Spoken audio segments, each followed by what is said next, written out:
How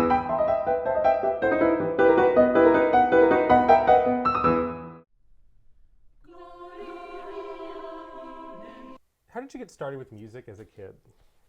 We found a piano in our basement. We lived in this kind of sprawling house in Providence, Rhode Island, and there was a piano, and it was in terrible shape, but we had it restored, and it was decreed that someone should learn how to play it. It was, probably should be me.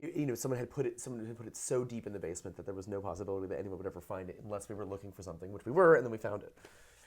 And so I started taking piano lessons in my neighborhood, and then simultaneously I was singing in a boys' choir in a church downtown, and it kind of all clicked at the same time.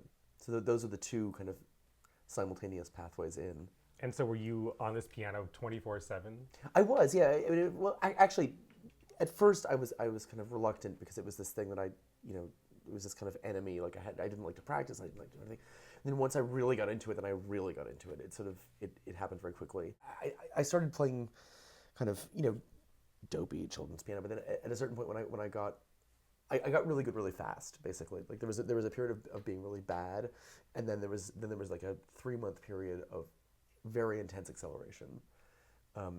At which point I just kept on going to the same teacher, but I was just kind of progressing. So with piano being your first instrument, were there any other instruments that you learned growing up?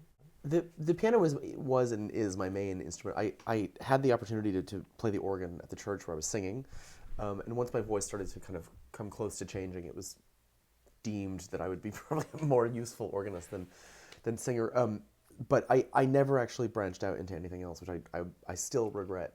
I feel like I would have been a competent oboist or something if I had just made it happen. So as a child singer, how do you deal with that inevitable change of the voice emotionally? Well, it's sort of built into the thing. I mean, it's coming. You know it's coming, and you watch it happen to people older than you, and then they do whatever it is that they do. Carry the cross up and down the aisle.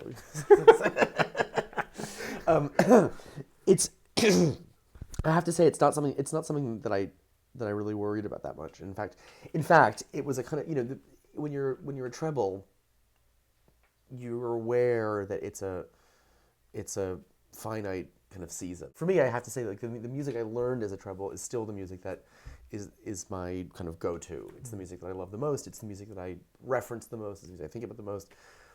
The music that we were singing in this choir was a strange combination of things from the Anglican tradition. So it was a lot of sort of Tudor music, so Byrd and Tallis and Gibbons and Tye, and then also 20th century English kind of choral chestnuts. These who have sort of Howells and Finzi and Walton, and for me that music is just the most emotionally resonant still.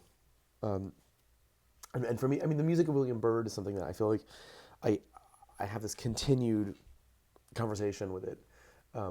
And there's, every time there's a new recording of something, or every time I hear something in a different context, it's like hearing it anew. I think Byrd is kind of the best.